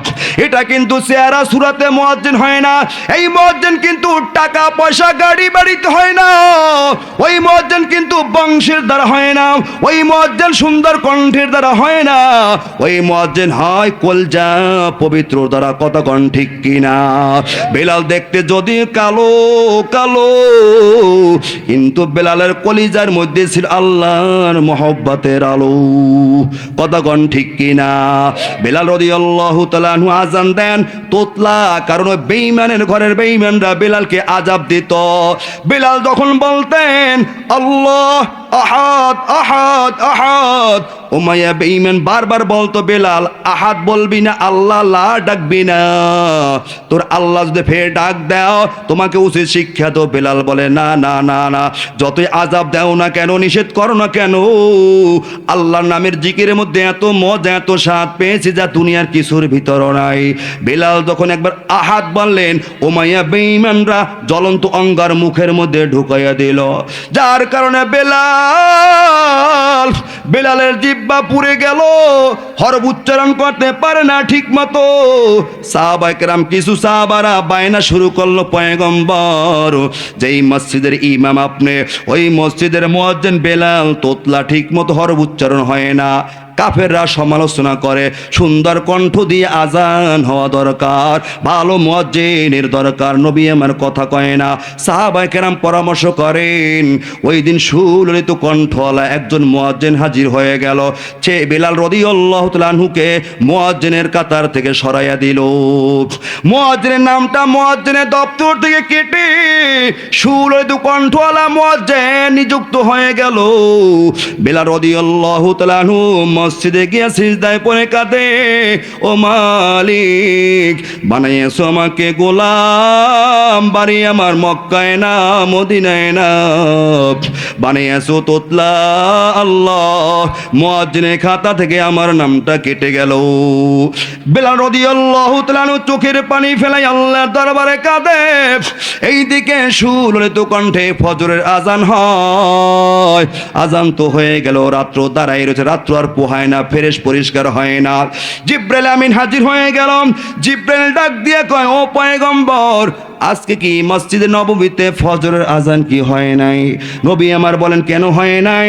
আজকে তো মসজিদ আজান হয়েছে সুললিত কণ্ঠ দিয়ে আজকে আজান হয়েছে। গুপ্তে আজাব রোজ সদ বাসর জোর সদমুসল্লি রাহাত শয়তান ফোর। আজকে সুন্দর কণ্ঠে আজান হয়েছে, সবাই খুশি, সবাই আনন্দিত, সবাই খুশি রে। আপনি কি বলতেছেন জিব্রাইল আজকে আজান কেন হয় নাই? আজান হয়েছে সুন্দর কণ্ঠে। জিব্রাইল ডাক দিয়ে বলে পয়গম্বর প্রতিদিন মসজিদে নববীর আজান আল্লাহর আরশ পর্যন্ত পৌঁছাই যাইত, কিন্তু আজকে ফজরের আজান আল্লাহর আরশ পর্যন্ত যায় নাই। আল্লাহু আকবার। গুপ্তে আজাব রোজ সদ বাসর জোর সদমুসল্লি রাহাত শয়তান ফোর। রহ গই রসমে আজা রুহে বেলালি না রহি ফলসফা র গই তলকি নে গজালি না রহি। নবীর আমার বসতে বাকি রয় নাই। নবী আমার ডাক দিয়ে বলে সাহাবীরা রে আমার বেলাল কই? বেলালকে ডাকো, বেলালকে ডাকো, বেলালকে দিয়া তাড়াতাড়ি ফজরের আজান দাও, আর নয় কিন্তু আর রাত্র পোহাইবে না। এরপরে বেলালকে ডেকে এনে যখন ফজরের আজান দেওয়া হয়, এরপরে আস্তে আস্তে ফরসা হয়। জোরে বলেন সুবহানাল্লাহ। রহ গই রসমে আজা রুহে বেলালি না রহি ফলসফা র গই তলকিনে গজালি না রহি। টাকাওয়ালা, বাড়িওয়ালা, গাড়িওয়ালা, সুন্দর চেহারাওয়ালা, আল্লাহর কাছে কোনো 5 পয়সার দাম নাই। আল্লাহর কাছে দাম গোলাম আপনার আমার কলবটা যদি পরিষ্কার হয়, আত্মাকে পরিশুদ্ধ করতে পারি, তাহলে আপনার আমার দাম আল্লাহর কাছে হয়ে যাবে। কতক্ষণ ঠিক কিনা? আল্লাহর কাছে দামি হতে হলে এই কলিজাকে, এই গোশতের টুকরাটাকে পাক পবিত্র করতে হবে। কতক্ষণ ঠিক কিনা? এ বড় মেয়া দিয়ে কি করবেন? এ ক্ষমতা দিয়ে কি করবা? এ বাহাদুরি দিয়া, গাড়ি বাড়ি ধন দৌলতে কি হবে যে আল্লাহর কাছে প্রিয় হতে না পারি? কতক্ষণ ঠিক কিনা? শায়েখে চরমনে একটা কথা বলতেন, বাবারা দুনিয়ার সকল মানুষ আমাকে যদি ফুলের মালা দেয়, আল্লাহ যদি আমাকে পছন্দ না করেন, ওই ফুলের মালা কোনো মালা হতে পারে না। কতক্ষণ ঠিক কিনা? দুনিয়ার মানুষ যদি কেউ আমাকে পছন্দ না করে, আমাকে যদি জুতার মালা গলায় পরায়া দেয়, আমার আল্লাহ যদি আমাকে মহব্বত করে, এর চাইতে আর ভালো কিছু জগতে নাই। কতক্ষণ ঠিক কিনা? তুমি দুনিয়ার সব কিছু পেয়েছো, আল্লাহকে পাও নাই, তবে তুমি কিছুই পাও নাই। তুমি দুনিয়ার কিছুই পাও নাই, কিন্তু আল্লাহকে পেয়ে গেলা, তবে তুমি সব কিছু পেয়ে গেলা। কতক্ষণ ঠিক কিনা? ও মুরাব্বি বাবাজানরা, আর বিরক্ত করবো না। 10 মিনিটের মধ্যে কথাগুলো গুছাই নিয়ে আসছি। 10 মিনিটের মধ্যে কথাগুলো আমি শেষ করে ফেলব। আল্লামা নিজামুদ্দিন আউলিয়া রহমাতুল্লাহ আলাইহি শুধু সে নয়, মালিক ইবনে দিনার রহমাতুল্লাহ আলাইহির একটা ঘটনা না বললেই নয়। আত্মাকে কেন পাক পবিত্র কেন করবেন না? মালিক ইবনে দিনার রহমাতুল্লাহ আলাইহি তার ছোট একটা বাচ্চা, ছোটবেলায় সে মারা যায়। বাচ্চাটাকে মালিক ইবনে দিনার বড় মহব্বত করতেন আর ভালোবাসতেন। বাচ্চা যখন দুনিয়া থেকে বিদায় হয়ে গেল, বাচ্চার জন্য এমন কান্নাকাটি করলেন মালিক ইবনে দিনার। কেঁদে কেঁদে বড় অস্থির হয়ে যান, খাবার বন্ধ করে দিলেন, ঘুম নাই, সারাদিন শুধু কান্নাকাটি করেন। হঠাৎ করে একদিনের ঘটনা, স্বপ্ন দেখতেছেন তাকে বিষাক্ত একটা অজগর সাপ তাকে ধ্বংসন করার জন্য তাড়াইতেছে। মালিক ইবনে দিনার হাঁপাইয়া হাঁপাইয়া দৌড়ায়, সাপে পিছনে পিছনে ধাওয়া করে। স্বপ্নের মধ্যে দৌড়াইতেছে, ঘামাইয়া যাইতেছে, ঘামাইয়া যাইতেছে, বড় ক্লান্ত, বড় পেরেশান। হঠাৎ করে দেখে সামনে একটা পাহাড় দেখা যায়, পাহাড়ের পাশ দিয়ে চলতেছেন। তাকায়ে দেখেন সাদা পোশাকওয়ালা একজন মুরাব্বি, হাতের মধ্যে লাঠি নিয়ে দাঁড়ানো, মাথার চুলগুলো সাদা, দাড়িগুলো সাদা, সাদা পোশাক পরিধান করা। মুরাব্বিকে ডাক দিয়ে বলে, মুরাব্বি বাবা রে, আমাকে বাঁচান, ওই যে বিষাক্ত সাপ দংশন করার জন্য তাড়াইতেছে। বুড়া মুরাব্বি ডাক দিয়ে কয়, সন্তান, আমার ক্ষমতা নাই, আমার গায়ে তেমন পাওয়ার নাই, যৌবনের শক্তি নেই, আমি বুড়া মানুষ, তোমাকে রক্ষা করার আমার শক্তি নেই, বাঁচতে হলে তাড়াতাড়ি এই পাহাড়ে ওঠো। বুড়ার কথা শুনিয়া মালিক ইবনে দিনার দৌড় দিয়া তাড়াতাড়ি পাহাড়ে উঠিয়া গেলেন। পাহাড়ে উঠিয়া দেখে এত সুন্দর মনোরম পরিবেশ আর ফুল বাগিচা দেখা যায়, সামনে সুন্দর একটা বিল্ডিং দেখা যায়। মালিক ইবনে দিনার পাহাড়ের চূড়ায় উঠিয়া গেলেন, শুনতেছেন ওই বিল্ডিং এর ভিতরে কিচির মিচির ছোট ছোট বাচ্চাদের আওয়াজ শোনা যায়। কিন্ডাল গার্ডেনের পাশ দিয়ে আপনারা যাবেন, নুরানি মাদ্রাসার পাশ দিয়ে যাবেন, দেখবেন বাচ্চারা কিচির মিচির আওয়াজ করে, কথা বলেন ঠিক কিনা? মালিক ইবনে দিনার শুনতেছেন এই বিল্ডিং এর ভিতরে বাচ্চাদের আওয়াজ। হঠাৎ করে দেখে একটা বাচ্চা দৌড়ে এসে মালিক ইবনে দিনার দিকে তাকাইছে, তাকাই আবার ভিতর দৌড়ে গেছে।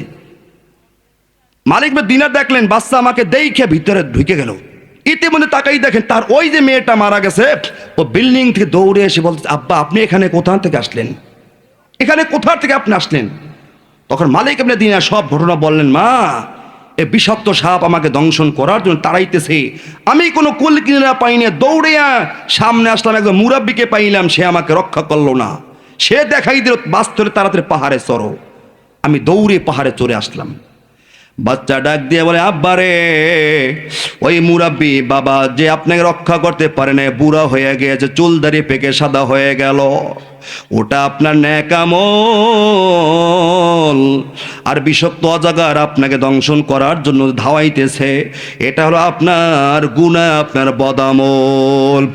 আপনার গুনাহগুলো, আপনার বদামলগুলো বড় শক্তিশালী, বড় পাওয়ারফুল, এজন্য এই গুনাহগুলো সাপ হয়ে আপনাকে দংশন করার জন্য তাড়াইতেছে। বুড়া আপনার নেক আমল বড় দুর্বল হয়ে গেছে, সামান্য নেক আমল, যার কারণে সে সাপ থেকে আপনাকে রক্ষা করতে সেরকম পারে নাই, তাড়াইতে পারে নাই। ও আব্বা, জীবনে আর নাফরমানি করেন না, আর গুনার কাজ করেন না, গুনার থেকে হেফাজত থাকেন। আপনার নেক আমলটা বড় দুর্বল, বড় দুর্বল হয়ে গেল, আমার জন্য কান্নাকাটি করা লাগবে না। আব্বা আপনি আল্লাহকে ভয় করেন, কবরকে ভয় করেন, জাহান্নামকে ভয় করেন। এই স্বপ্ন দেখে মালিক ইবনে দিনারের ঘুমটা ভেঙে গেল। হায় রে ভাই, এরপরে মালিক ইবনে দিনার আল্লাহর দরবারে এমন ভাবে গুনার জন্য তওবার উপর তওবা করলেন, আল্লাহর দরবারে চোখের পানি ফেলে কান্নাকাটি করলেন। কান্নাকাটি করে করে আল্লাহর দরবারে তওবা করে করে মালিক ইবনে দিনার আল্লাহর এমন পছন্দের একজন গোলাম হয়ে গেলেন। আল্লাহর কাছে কিন্তু বান্দা বান্দির চোখের পানি অনেক প্রিয়, আল্লাহর কাছে বান্দা বান্দির চোখের পানি বড় প্রিয়। এই মালিক ইবনে দিনার তওবা করে আল্লাহর এমন পছন্দের গোলাম হয়ে গেল। এমন চোখ মালিক ইবনে দিনার অর্জন করলেন। একদিন মালিক ইবনে দিনার পথ দিয়ে চলতেছেন, হঠাৎ করে তাকাই দেখে পথের পাশে ভাঙা কবরের ভিতরে সাদা পোশাক পরিধান করে আল্লাহ দুইজন ফেরেশতা খাতা কলম নিয়ে বসা। মালিক ইবনে দিনার তাকাই দেখে, মালিক ইবনে দিনার ডাক দিয়ে বলে, তোমরা এখানে কি চাও, খাতা কলম নিয়ে কেন বসছো, তোমাদের কাজ কি? এবার ফেরেশতারা বলে, মালিক রে, এ মহল্লার মধ্যে কারা কারা জান্নাতি, তাদের নামের লিস্টি করার জন্য, তাদের নামের তালিকা করার জন্য আল্লাহ পাক আমাদের পাঠাইলেন। আমরা নামে লিস্টি করতেছি কে কে এই গ্রামের মহল্লার জান্নাতি। মালিক ইবনে দিনার যখন শুনলেন, ডাক দিয়ে বলেন, ও ফেরেশতারা, দেখো না জান্নাতীদের নামের তালিকায় মালিক ইবনে দিনার নামে আল্লাহর একটা গোলাম আছে, তার নামটা আছে কি না? এরপরে ফেরেশতারা তাদের খাতা উল্টানো শুরু করলো, খাতা উল্টাইতেছে, না না, খাতা উল্টে ডাক দিয়ে বলে, না না, মালিক ইবনে দিনারের মতো কোনো গোলামের নাম জান্নাতি মেহমানদের খাতার তালিকার মধ্যে নাই। মালিক ইবনে দিনার ডাক দিয়ে বলে, ফেরেশতারা শোনো, মালিক ইবনে দিনার এমন একজন আল্লাহর গোলাম, তিনি আল্লাহওয়ালা বুজুর্গ মানুষদেরকে বড় মহব্বত করেন আর ভালোবাসেন। মালিক ইবনে দিনারকে কি বুজুর্গ আল্লাহওয়ালা জান্নাতি মানুষদের খাদেম হিসাবে কি একটু লেখা নেওয়া কি যায় না? ফেরেশতারা বলেন, না না, এটা সম্ভব নয়। আওয়াজ শোনার সঙ্গে সঙ্গে মালিক ইবনে দিনার পাগলের মতো দৌড়ায়, হায় রে, আমার নামটা জান্নাতি তালিকায় নাই, হয় আমার নামটা মনে হয় জাহান্নামীদের লিস্টে রইয়া গেল। ওই জাহান্নামের আগুন কেমন করে সহ্য করব? অন্ধকার কবরে সাপ বিশ্বর ধ্বংসন কেমন করে সহ্য করব? মালিক ইবনে দিনার পাগলের মতো আল্লাহর ঘরে মসজিদে হাজির হয়ে যায়, আল্লাহর দরবারে চোখের পানি ফেলায়, আল্লাহর দরবারে নামাজ পড়ে কান্নাকাটি করে, কান্নাকাটি করে করে রাত্র কাটাইয়ে দেয়, সারা রাত্র কান্নাকাটি করে চোখের পানি ফেলায়। মালিক রে, আমি মালিককে তুমি মাফ করিয়া দাও। আল্লাহ তুমি যদি ক্ষমা না করো কোথায় যাইব, কার দরবারে যাব? আমার নামটা জাহান্নামীদের লিস্টে রয়ে গেল, জান্নাতের তালিকায় নাই। আল্লাহ তুমি আমি মালিক ইবনে দিনারকে মাফ করে দাও। সারা রাত্র তাহাজ্জুদ পড়ে কান্নাকাটি করতে করতে করতে করতে এক সময় মালিক ইবনে দিনারের চোখের পাতায় তন্দ্রা চলে আসলো, জীবনী চলে আসলো। জীবনীতে জীবন হঠাৎ করে স্বপ্ন দেখতেছেন, ওই দুইজন ফেরেশতা কাছে এসে ডাক দিয়া কয়, মালিক ইবনে দিনার, আমাদের খাতার মধ্যে যদিও তোমার নামটা জান্নাতি মেহমানদের তালিকার মধ্যে নাই, কিন্তু আমরা জমিন থেকে আসমানে যখন চলে গেলাম মূল খাতা রেজিস্টার খাতা আমরা তালাশ শুরু করলাম, তালাশ করে করে করে করে দেখলাম জান্নাতি মেহমান যারা হবে এদের খাদেম হিসেবে তোমার নামটা ওই জায়গায় জান্নাতের তালিকায় লেখা আছে। আর জোরে বলেন, আউলিয়ারা কানে ওকবা এখতিয়ার, জাহেলারা কারে দুনিয়া এখতিয়ার। আউলিয়ারা কারে ওকবা এখতিয়ার, জাহেলারা কারে দুনিয়া এখতিয়ার। মাইলে মোমেন সুয়ে মোমেন মিশাওয়াত, মাইলে কাফের সুয়ে কাফের মিশাওয়াত। কার জন্য আমরা পাগল হইলাম, কার প্রেমে পাগল হওয়ার কারণে চোখের থেকে একটু পানি ঝরাইতে পারো না? আল্লাহর দরবারে গুনার জন্য কান্নাকাটি কেন করতে পারেন না রে বাবারা? আল্লাহর কাছে আপনার আমার চোখের পানি যে এত প্রিয়, এত প্রিয়, কল্পনা করতে পারবেন না। চোখের পানি আল্লাহর কাছে কত প্রিয়। ওই পদ্মা মেঘনার পানি দিয়ে জাহান্নামের আগুন নিবানো যাবে না, আটলান্টিক মহাসাগরের পানি দিয়া অন্ধকার কবরে জাহান্নামের আগুন নিবানো সম্ভব না, আরব সাগরের পানি দিয়া কবরের জাহান্নামের আগুন নিবানো যাবে না। আপনার আমার এক ফোঁটা চোখের পানি আল্লাহর কাছে এত প্রিয়, এক ফোঁটা চোখের পানি আপনার আমার উপরে জাহান্নামের আগুনকে আল্লাহ নিভাইয়া দেবেন। কাল কিয়ামতের ময়দানে যখন আল্লাহ পাক রব্বুল আলামিন জাহান্নামকে হাজির করবেন, জাহান্নামকে যখন হাসরের ময়দানে আল্লাহ নিয়ে আসবেন, ওই জাহান্নাম চিৎকার করে করে গুরিং গুরিং গুরিং আওয়াজ করতে থাকবে আর বলবে, আল্লাহ আমি বড় ক্ষুধার্ত, আমার পেটের খাবার দাও, আমি বড় ক্ষুধার্ত, আল্লাহ আমার পেটের খোরাক দাও। আল্লাহ তখন বলবেন, জাহান্নাম অপেক্ষা কর, আমি একটু হিসাবটা করিয়ে নি, এরপর জাহান্নামীদের তোর পেটের মধ্যে ঢুকাইয়ে দেবে, একটু অপেক্ষা কর। জাহান্নাম অপেক্ষা করবে না, জাহান্নাম দাঁড়াবেও না, হুঙ্কার ছেড়ে ছেড়ে ভয়ঙ্কর দৃশ্য সামনে বাড়তে থাকবে। এমন ভয়ঙ্কর দৃশ্য নিয়ে জাহান্নাম সামনে বাড়বে, সামনে বাড়বে। জিবরাইল আমিন এত বড় ফেরেশতা, জিবরাইল আমিন পর্যন্ত ভয়তে থরথর করে কেঁপে উঠবেন। জিবরাইল আমিন দৌড়ে এসে আল্লাহ পাকের বাম পাশে বসিয়া ডাক দিয়ে বলবেন, আল্লাহ সাল্লিম সাল্লিম সাল্লিম, তাড়াতাড়ি জাহান্নামকে ফিরাও, তাড়াতাড়ি জাহান্নামকে ফিরাও, জাহান্নামকে ফিরাও। আমার নবী যখন ভয়ঙ্কর দৃশ্য দেখবেন, আমার নবী ডাক দিয়া বলবেন, আল্লাহ এই জাহান্নামকে ফিরাও, জাহান্নামকে ফিরাও। আল্লাহ আমার একটু উম্মত যদি জাহান্নামের আগুনে ধরে ফেলে, আমি নবী কিন্তু তোমার জান্নাতে যাব না, জাহান্নামকে ফিরাও। জাহান্নাম জিহ্বা বের করে আওয়াজ করে করে সামনে বাড়তে থাকবে, ভয়ঙ্কর দৃশ্য। নবী যখন কান্নাকাটি শুরু করে দেবেন, আল্লাহ পাক রব্বুল আলামিন জাহান্নামের গায়ে 70,000 শিকল লাগাইয়ে দেবেন, প্রত্যেক শিকলে 70,000 করিয়ে করিয়ে ফেরেশতা থাকবে, জাহান্নামকে টেনে ধরে রাখবে, তারপরে পারবে না, তারপরেও জাহান্নাম ক্ষুধার্ত, সামনে বাড়তে থাকবে আর বলবে আল্লাহ আমি বড় ক্ষুধার্ত, আমার পেটের খোরাক দাও, আমার খাবার দাও, তাড়াতাড়ি দিয়ে দাও। আল্লাহ যতই বলবেন আল্লাহর কথা শুনবে না জাহান্নাম। এরকম ভয়ঙ্কর দৃশ্য দিয়া যখন সামনে বাড়তে থাকবেন, নবী যখন এই ভয়ঙ্কর দৃশ্য দেখবেন, নবী চিল্লায় কান্না শুরু করে দেবেন। নবী আমার চিৎকার করে বলবেন আল্লাহ জাহান্নামকে কিন্তু ফেরাও, আমি নবী কিন্তু তোমার জান্নাতে যাব না, আমার উম্মত যদি জাহান্নামে ধরে ফেলে। নবী তখন আমার আল্লাহর কুদরতি কদমে সিজদায় পড়িয়া কান্না শুরু করে দেবেন, আল্লাহর দরবারে দোয়া করতে থাকবেন, চোখের পানি ফেলাইয়া ডাক দিয়া বলবেন মালিক এই জাহান্নামকে তাড়াতাড়ি ফেরাও, আমার এতিম মুহাম্মতের উম্মতকে যদি ধরে ফেলে আমি নবী কিন্তু তোমার জান্নাতের ধারে কাছারও যাব না। আল্লাহ জাহান্নামকে ফিরাও, আমার নবীর চোখের পানি,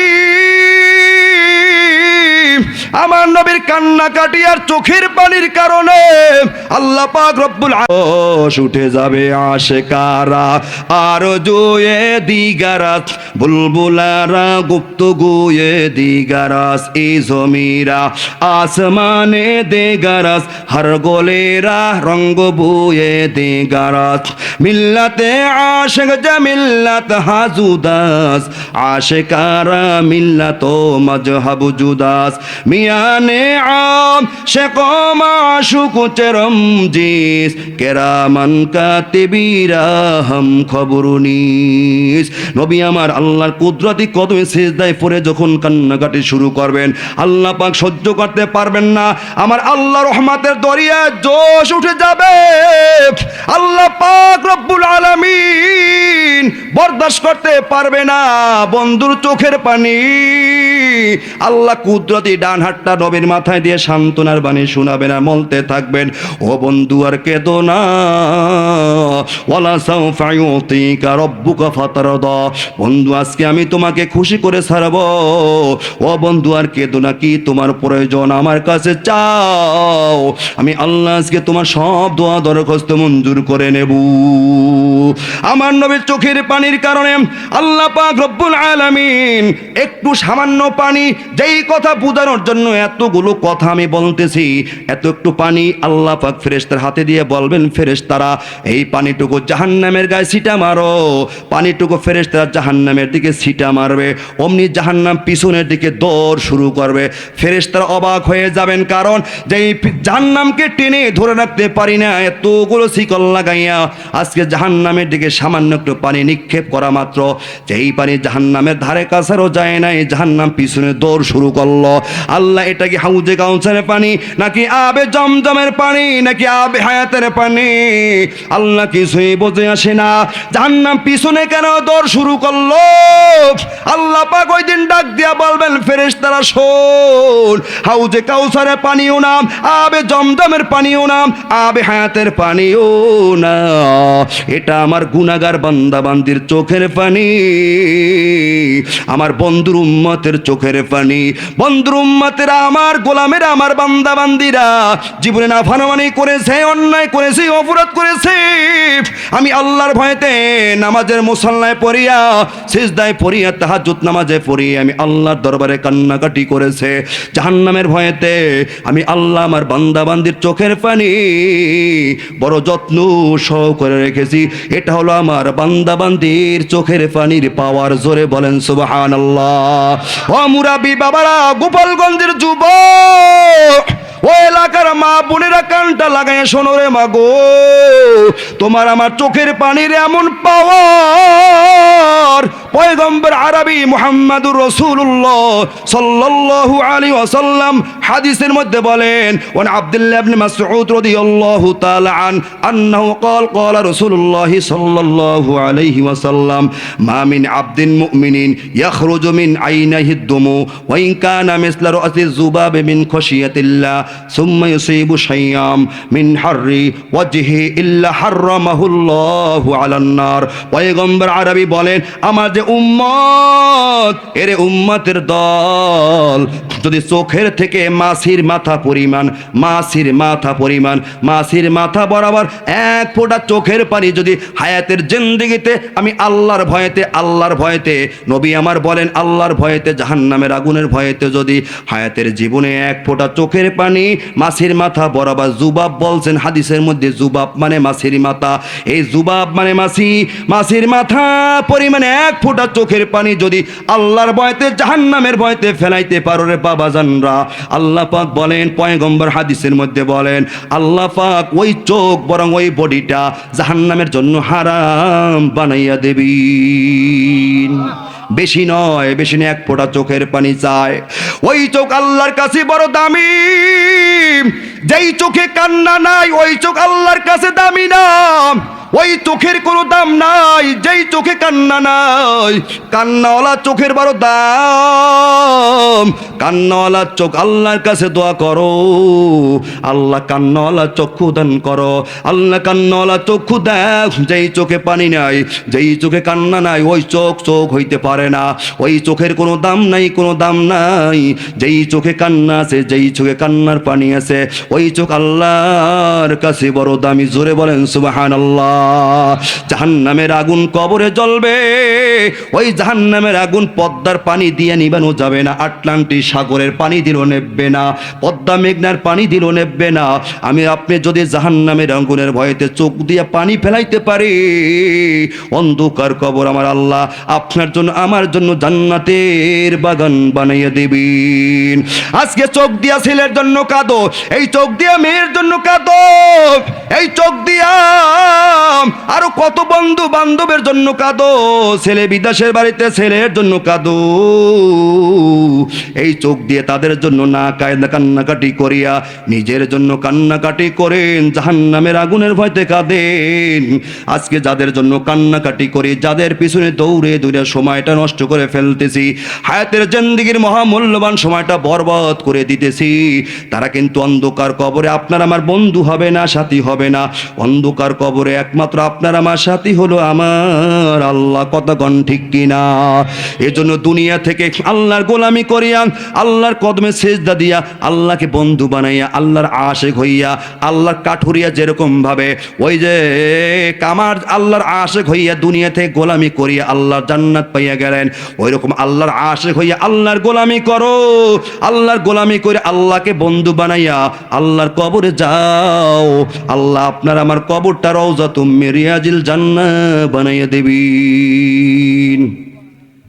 আল্লাহ পাক যেন আমাদের সবাইকে দুনিয়া থেকে অন্ধকার কবরের সামানা নিয়ে যাইতে পারে, আল্লাহ আমাদের সবাইকে তৌফিক দান করুন। সকলে বলে আমিন। ওয়া আখিরু দাওয়ানা আনিল হামদুলিল্লাহি রাব্বিল আলামিন। আল্লাহুম্মা সাল্লি আলা সাইয়্যিদিনা মুহাম্মদ ওয়া আলা সাইয়্যিদিনা মুহাম্মদ ওয়া বারিক ওয়া সাল্লিম। اللهم صل على سيدنا محمد وعلى سيدنا محمد وبارك وسلم.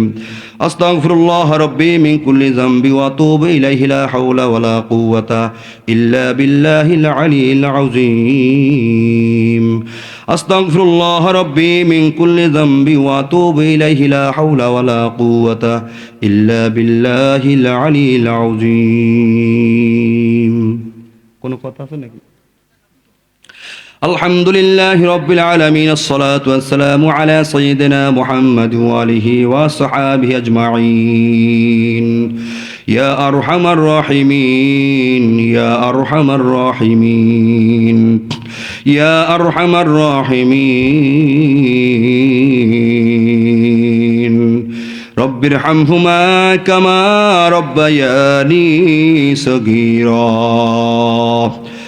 رب ارحمهما كما ربيانا صغيرا. يا أرحم الراحمين. يا الله রাত্র গভীর হয়ে গেল, আল্লাহ দুনিয়ার দানশীলদের দরজা বন্ধ হয়ে গেল, দুনিয়ার রাজা বাদশার দরজা বন্ধ। আল্লাহ দুনিয়ার ধনীদের দরজা বন্ধ হয়ে গেল, কিন্তু তোমার দরজা এখন পর্যন্ত বন্ধ নয়। আল্লাহ কুদরতি নজর দিয়ে তাকাইয়া দেখো, আমরা তোমার কতিপয় গুনাহগার বান্দার বান্দে, গুনার দুইটা হাত বড় আশা করিয়া তোমার শাহী দরবারে বাড়াই দিলাম। ইয়া আল্লাহ, দুনিয়ায় ভিক্ষুক দরজা আসি একটা হাত বাড়াই দিয়া ডাক ডাকে আসো, বাড়িওয়ালা রে হাত দিয়ে দিয়ে আমাকে বিদায় করে দাও। ভিক্ষুকের ডাক শুনিয়া বাড়িওয়ালার মনটা বড় নরম হইয়া যায়। বাড়িওয়ালা ভিক্ষুককে হাতিয়া দিয়া দেয়, ভিক্ষুক মনের আনন্দে বাড়ি ফিরিয়া যায়। ইয়া আল্লাহ, আমরা তোমার দরজার ভিখারি, একটা নয় দুইটা হাত বড় আশা করিয়া তোমার শাহী দরবারে বাড়াই দিলাম। ইয়া আল্লাহ, খাবার চাই না, টাকা চাই না, পয়সা চাই না, চাই তোমার দরবারে ক্ষমা। ইয়া আল্লাহ, একটা মাত্র তোমার দরজা, এই দরজা থেকে আমাদের যদি তাড়াইয়া দেন, ইয়া আল্লাহ, যাবার আর কোন দরজা নাই। ইয়া আল্লাহ, বানাইয়াছো মানুষ, আল্লাহ মানুষ না বানাইয়া যদি বনের পশু বানাইতাম, আল্লাহ ছাগল ভেড়া দুম্বা বানাইতে মানুষ জবাই করে খেয়ে ফেলতো, তোমার হিসাবের কাঠগাড়া দাঁড়ানো লাগতো না। আল্লাহ, মানুষ বানাইছো, কি জবাব দেব তোমার দরবারে দাঁড়াইয়া? আল্লাহ,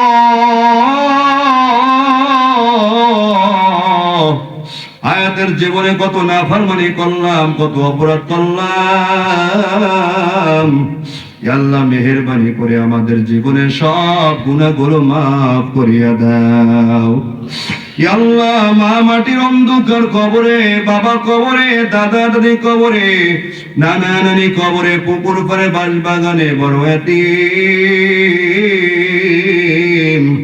আল্লাহ এতিমদের কবরগুলো জান্নাতের বাগান বানিয়ে দাও। আল্লাহ, কবরগুলো রাউযাতুম মিন রিয়াজিল জান্নাহ বানিয়ে দাও। ঠান্ডার মধ্যে মার কবরে জান্নাতের বিছানা বিছাইয়ে দাও। আল্লাহ, অন্ধকার কবর, বাবার কবর, দাদা দাদি সকল মুরাব্বিদের কবরে জান্নাতের বিছানা বিছাইয়ে দাও। আল্লাহ, তুমি যদি কবরে আযাব দাও তোমার কোনো লাভ হবে না। আল্লাহ, তুমি ক্ষমা করলে তোমার কোনো লস নাই। ভুল করে যদি জেলখানায় বন্দী হয়, মেহেরবানি করে বান্দা বান্দীদের মাফ করিয়া দাও। আল্লাহ, আমাদের ডানে বামে সামনে পিছনে, এই গ্রামের মধ্যে, ইউনিয়নের মধ্যে, জেলার মধ্যে, বাংলার জমিনের আছে কাছে যে যেখানে কবরে, আল্লাহ সকল কবরবাসীকে মাফ করিয়া দাও। আল্লাহ, মাইকের আওয়াজ যত যাইতেছে, আল্লাহ সকল মুরাব্বিদের কবর তুমি মাফ করিয়া দাও। ইয়া আল্লাহ, আজকের মাহফিল আয়োজন দ্বারা করলেন, এই মহিলা মাদ্রাসাকে তুমি কবুল আর মঞ্জুর করিয়া নাও। ইয়া আল্লাহ, ভাইকে কবুল করিয়া নাও, পরিচালক ভাইকে কবুল করো, তার মা বাবা দাদা দাদি নানা নানি আত্মীয় স্বজন মুরাব্বিরা যে যেখানে কবর আছে, আল্লাহ আল্লাহ দ্বীনি মাদ্রাসার খাতিরে কবরগুলো জান্নাতের বাগান বানিয়ে দাও। এই মহিলা মাদ্রাসার কারণে ওসিলা দিয়ে আল্লাহ গ্রামের সকলের কবরগুলো তুমি এক একটা ফুলের বাগিচা বানিয়ে দাও। আল্লাহ, এই মাদ্রাসাকে হেদায়েতের জরিয়া বানিয়ে দাও, এলাকাবাসীর হেদায়েতের জরিয়া বানিয়ে দাও। কবরে যারা শুয়ে আছেন তাদের মুক্তির জন্য আল্লাহ ব্যবস্থা করিয়া দাও। আল্লাহ, মাদ্রাসা ছাত্রী দিয়া ভরপুর করিয়া দাও। মাদ্রাসা চাকরি প্রয়োজন গায়েবের থেকে ব্যবস্থা করিয়া দাও। আল্লাহ, ভাই সকল প্রকারের পেরেশানি দূর করিয়া দাও। আল্লাহ, তার মনের যে আশাগুলো আছে নেক আশা পুরা করা তুমি তৌফিক দিয়া দাও।